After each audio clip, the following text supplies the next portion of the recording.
Bonjour et bienvenue dans ce 9e épisode de Bref de comptoir. Il y a quelques semaines, Squid Game a fait son grand retour pour une nouvelle saison. Malgré mes doutes, la suite fait bien le café et évidemment je n'ai pas pu m'empêcher de vouloir en parler. Oui, après avoir décortiqué la saison 1, maintenant on passe à la saison 2. Let's go!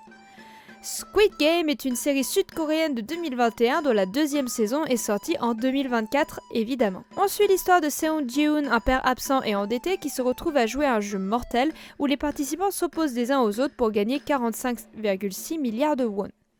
Mais cette fois nous n'allons pas parler de lui mais d'un vilain, car j'adore les vilains, The Frontman. Avant toute chose, je dois préciser dès maintenant que cet épisode est un spoiler de cette nouvelle saison, donc gardez-le au chaud si vous ne l'avez pas encore vu. La saison 2 suit donc les événements de la saison 1. Après avoir remporté les jeux, Ji-hoon décide de quitter le pays pour rejoindre sa fille aux USA. Cependant, il recroise la personne qui l'a invité au jeu sur son chemin à l'aéroport, ce qui le pousse à se donner une nouvelle mission, retrouver ses gens et arrêter les jeux pour de bon. Son plan échoue et en dernier recours, il décide de participer au jeu pour tenter l'impossible, sauver les participants. Comme dans la première saison, le joueur 001 n'est pas un joueur anodin. Cependant, ce dernier n'intègre le jeu qu'après le 1-2-3 soleil lorsqu'il remarque l'influence de Ji-hoon sur les autres joueurs et sa capacité à les faire gagner et ou quitter la partie. C'est là que c'est malin. Au vu du nombre de joueurs au sein de la partie, aucun d'entre eux ne peut se rendre compte que le joueur 001 n'est plus le même, mais en tant que spectateur, on le sait. Et on va regarder Ji-hoon se faire avoir jeu après jeu, pause après pause. Et pour ça, le frontman va devoir jouer une carte particulière au vu de sa position, la sincérité. Pour se fondre dans le décor, In-hao va littéralement raconter la vérité sur la raison de sa venue dans les jeux. Sa femme gravement malade, l'argent dont il a besoin pour l'aider à trouver un rein, son désespoir, tout est vrai, ce qui crée naturellement un lien de confiance avec Ji-hoon qui ne sait pas que ce motif est celui qui l'a poussé à participer au jeu 9 ans auparavant.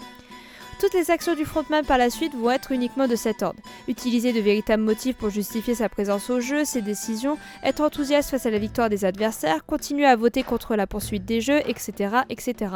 Jusqu'au bout, il va convaincre le personnage principal qu'il est un homme de confiance, ce qui va le pousser à lui révéler ses plans et causer la défaite de la rébellion. Cette construction, on la retrouve principalement dans les séries ou les suites, comme Palpatine dans Star Wars, Rose dans Jane the Virgin ou George de Desperate Housewives. Bien que le personnage semble être un personnage sympathique avec une volonté d'aider une ou plusieurs personnes, le spectateur sait qu'il s'agit en réalité d'un méchant capable de tout pour arriver à ses fins. On fournit au spectateur des informations sur l'identité du vilain et on le laisse rager sur le fait que les autres personnages lui accordent toute leur confiance sans pouvoir rien faire. Ouais, c'est un concept, mais ironiquement, vous allez l'adorer. Ici, dans Squid Game, c'est le même principe. Ce qui est tordu dans ce processus, c'est que contrairement à la saison 1 où on ne sait pas que le joueur 001 est un membre de l'organisation, ici le spectateur sait qui est In-hao et pire encore, sait qu'il est l'homme à abattre. En connaissance de ces informations, on va observer le personnage principal se confier à lui et lui donner une place importante au sein du groupe, au sein de la rébellion même, sans pouvoir faire quoi que ce soit pour empêcher l'inévitable, comme lorsqu'un film commence par la fin. Alors que techniquement la rébellion aurait pu fonctionner comme c'est le cas de Hunger Games 2. Ici, la révolution de Ji-hoon aurait pu réussir si In-hao avait été un allié à la cause. On pourrait penser que le fait de savoir que le joueur 001 gâche une révélation de défaite, mais au final, c'est tout l'intérêt de savoir son identité. Car de l'extérieur, on va observer impuissant la défaite progressive de Ji-hoon, la frustration de ne pas pouvoir l'aider, mais aussi l'ingéniosité du vilain qui va utiliser toutes les ressources à sa disposition pour éliminer son adversaire. C'est la fin de cet épisode, j'espère qu'il vous aura plu. J'ai beaucoup aimé la construction et l'implication du personnage du frontman au sein des jeux et j'espère que cette courte analyse vous aura plu. Si vous voulez approfondir le sujet, n'hésitez pas à me rejoindre dans les commentaires, je suis toujours ravie d'échanger avec vous dans la bienveillance.